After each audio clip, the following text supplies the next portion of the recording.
Olá pessoal, aqui é a Foxy Blank, ou Nath, e hoje a gente vai dar início às aulas de pontuação geral. Essa foi uma sugestão que a gente pegou do formulário que enviamos para vocês, e eu espero que vocês gostem da aula e aproveitem bastante dela. As duas primeiras pontuações que a gente vai tratar hoje vai ser o ponto final e as reticências. Antes de entrar nessas duas, eu vou propor uma reflexão que é o porquê que a gente precisa de tantas pontuações no nosso texto. Para responder isso, a gente tem que analisar tanto a língua quanto a nossa escrita.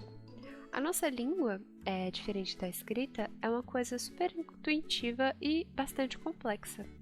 A língua, ela se molda sozinha através de mudanças do nosso cotidiano. A gente consegue moldar ela a partir do que a gente quer falar, a partir do que a gente quer trazer de entonação para nossa fala, a gente faz pausas automaticamente e entre tantas outras coisas que a escrita, sem outros artifícios para expressar isso, não conseguiria. Por isso que a gente precisa, dentro do nosso texto, seguir regras gramaticais para poder conseguir passar a nossa intenção narrativa para o nosso leitor. Com isso, a escrita, ao longo dos anos da sua criação, foi se moldando para tentar ao máximo imitar o que a língua consegue transmitir com tanta facilidade. A partir disso, a gente consegue notar o porquê que a nossa gramática é tão complexa, tão cheia de exceções, tão cheia de regras, porque ela tenta comportar o que a língua consegue ser naturalmente.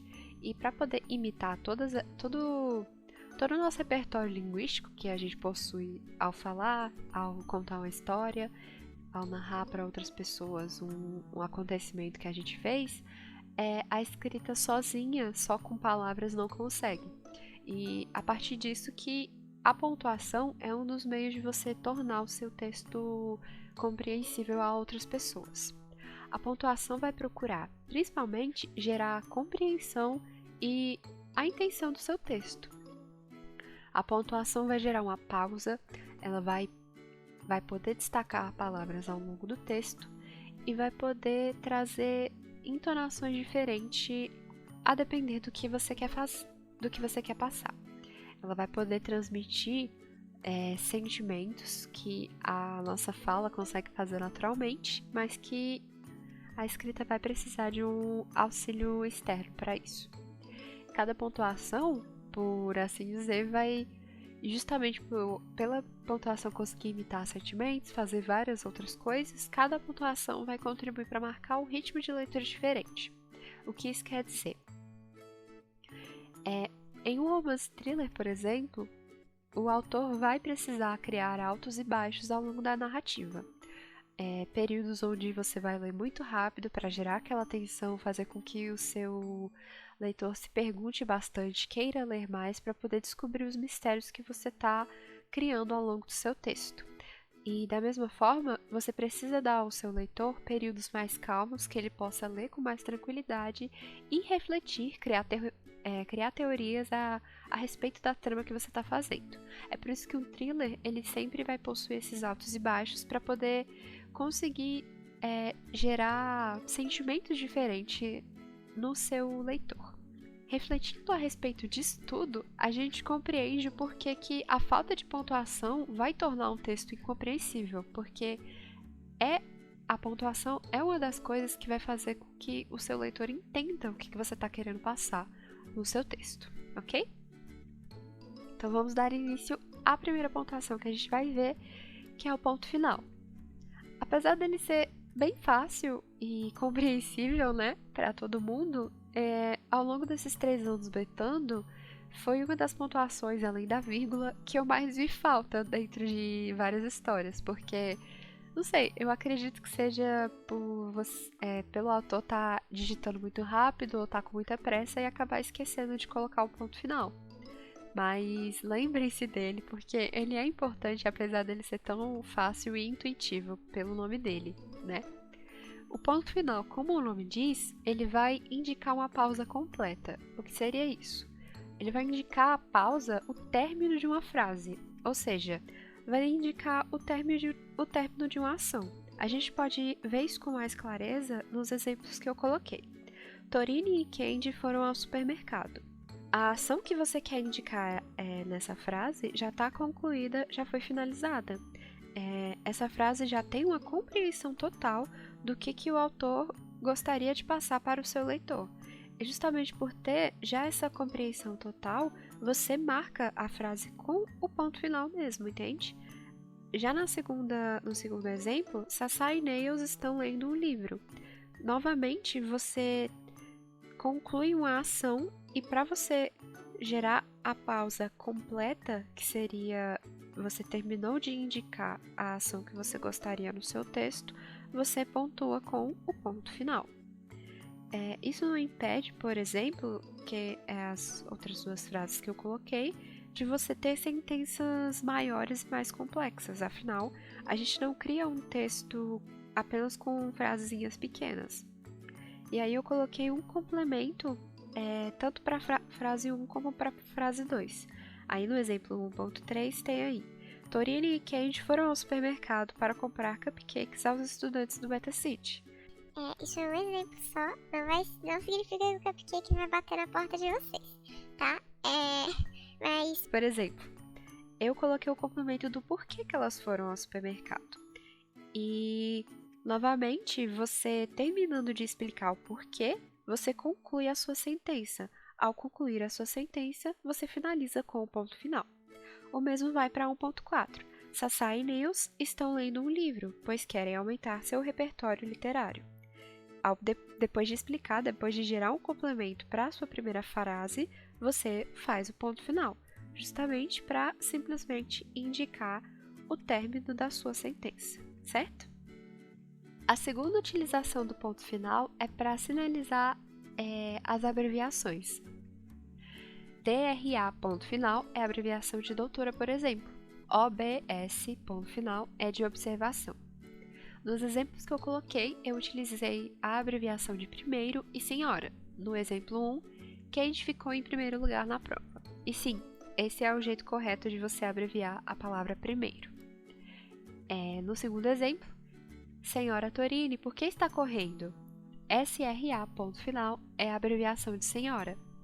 Para você conferir todas essas abreviações, você pode acessar o site da Academia Brasileira de Letras, que foi onde eu descobri, inclusive, que ATT ponto final não é a abreviação para atenciosamente. Por isso que essa palavra aqui no slide está com asterisco.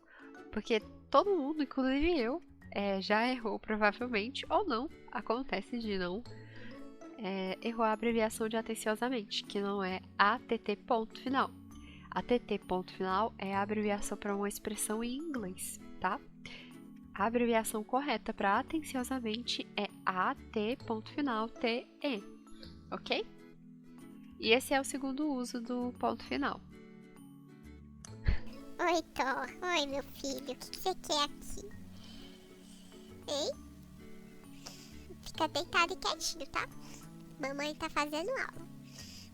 Agora vamos falar das reticências. E aí? Vocês acham que a grafia delas é com 2 pontos, 4 pontos, 5 talvez? E eu vou dizer que não. São apenas 3 pontos e você aumentar os pontos das reticências não vai fazer com que ela seja que ela gere mais suspense, que ela gere uma pausa ainda maior. Porque as reticências em si, elas são apenas 3 pontos. E desde que vocês utilizem elas da maneira correta, você não precisa colocar mais pontos ainda ou menos, ok? Ela vai gerar para a nossa escrita uma interrupção, uma pausa ou induzir uma ação inacabada. E o que seria isso? A gente vai ver nos exemplos já já. Além dessas utilizações mais gramaticais, ela possui a utilização literária, que é para indicar sentimentos que a gente normalmente na nossa língua, na nossa fala, consegue fazer de forma bem rápida e tranquila. Com a escrita, como eu já falei anteriormente, a gente vai precisar de várias pontuações para gerar vários sentimentos diferentes, várias intenções diferentes e vários ritmos de leitura diferentes também, tá? Ela pode gerar tanto dúvida quanto surpresa, quanto ênfase, entre tantos outros sentimentos, tá? O exemplo 1, ele vai gerar uma interrupção, um suspense, fazer com que o seu leitor, na hora que lê, já ficar, eita, por que ela não falou? O exemplo é o seguinte: Torino estava prestes a falar quando... Isso é uma interrupção da ideia, o que vai posteriormente ser concluída ou mostrar que algo aconteceu para que a Torine não pudesse falar o que ela precisava falar. A reticência nesse caso está gerando apenas a interrupção da ideia para gerar um suspense, uma surpresa, uma dúvida, entre outras coisas. O exemplo 2 é para gerar ênfase, que é quando a gente fala assim: eu gosto muito de morango. Viu que teve uma pausa? É justamente para dar aquela atenção para a pessoa com quem você está falando, de tipo, o que será que ela gosta, o que será que ela vai dizer. E aí você dá essa ênfase na frase ou palavra posterior às reticências. Ela pode gerar hesitação também, seja no diálogo do seu personagem ou até na narração mesmo. Eu escolhi um diálogo porque eu acho que fica mais claro de representar. Não posso falar sobre isso. Tá vendo que você gera uma hesitação pro personagem. Isso vai fazer com que o seu leitor fique mais tenso e leia essa frase com outros olhos, do tipo, o que será que ele está escondendo? O que será que esse personagem não pode falar? Por que ele está com medo de falar isso? Tá vendo? As reticências elas já podem gerar um questionamento muito rico para o seu texto só de você utilizar elas da maneira correta. A outra forma de utilizar ela é para uma ação inacabada. O rio flui.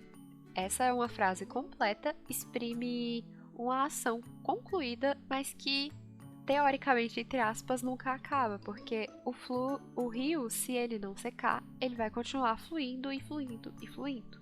Essa seria uma ação inacabada. Para a gente colocar melhor no nosso cotidiano e no contexto mais narrativo, poderia ser: ela está superando o luto. Esse estar superando mais a reticência sugere que é uma ação de que ela ainda está convivendo com esse luto e que futuramente ou não ela vai superar esse luto, certo? E é justamente essa questão de ação inacabada que as reticências podem gerar para o nosso texto. Mas e depois das reticências? É letra maiúscula ou minúscula? Eu respondi isso para uma aluna do nosso curso no chat de Tirando Dúvidas e a gente vai repetir aqui para caso alguém não tenha visto. Vai depender da sua frase. Se a sua frase tem uma estrutura sintática completa, tem a ação completa, tem a ideia completa da frase toda, você vai utilizar a letra maiúscula depois das reticências, que é o caso do exemplo 3 ali. Não, você sabe, não posso falar sobre isso. Tá vendo que o não ali ele exprime uma ideia concluída? Quando você fala não, você já indica que é uma negação para outra pessoa. Pode até ser um sentido meio vago, mas ele já indica uma ideia e um sentido completo, porque se você chega numa pessoa, ela já tá falando com você, você fala não, ela para de falar e ela pode até ficar meio não o que? Eu nem terminei de falar o que eu queria, mas a expressão não já indica uma ideia completa. Por isso que depois dela, você pode já iniciar com a letra maiúscula. Que não é o caso da segunda reticência dessa frase. Não posso falar sobre isso. Não posso falar sobre pode até indicar um sentido completo, mas nesse caso, como isso está atrelado ao sobre isso, você não vai poder iniciar depois das reticências com uma letra maiúscula, vai ter que ser uma letra minúscula. E a mesma coisa você pode ver no exemplo 2. Eu gosto muito de morango. Eu gosto muito não dá um sentido completo para a sua frase. E justamente por isso, a palavra ou expressão posterior à reticência vai ser com letra minúscula. Para você, uma dica, para você verificar se a letra tem que ser minúscula ou maiúscula, você pode substituir as reticências pelo ponto final. Se você faz assim, eu gosto muito, ponto final, de morango, vai ter uma pausa abrupta demais, porque eu gosto muito, ponto final. E aí você vai se perguntar automaticamente, gosta muito do quê? O que isso significa? Não tem um sentido completo. E aí quando você usa eu gosto muito de morango, aí sim tem um sentido completinho, a ideia foi passada.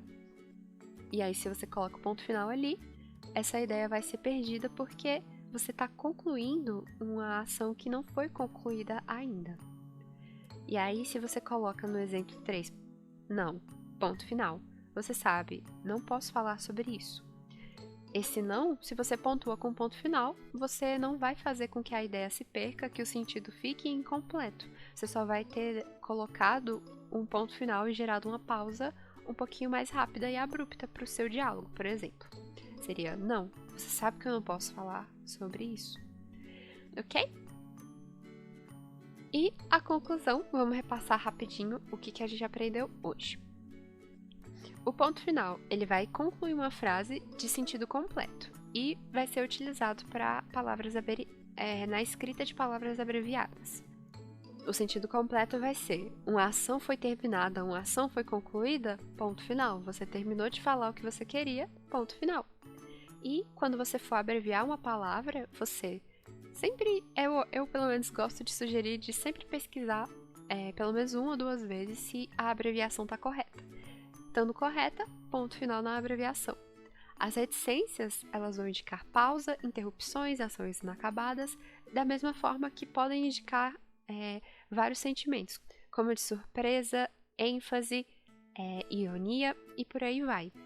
Desde que vocês não a utilizem em excesso, elas podem e elas vão gerar uma complexidade para o seu texto muito bacana. E é isso, eu espero que vocês tenham gostado da aula, tenham entendido como utilizar essas pontuações e caso vocês tenham alguma dúvida, fiquem à vontade de perguntar no canal, tirando dúvidas. E é isso, até a próxima aula, obrigado por assistirem. Tchau, tchau!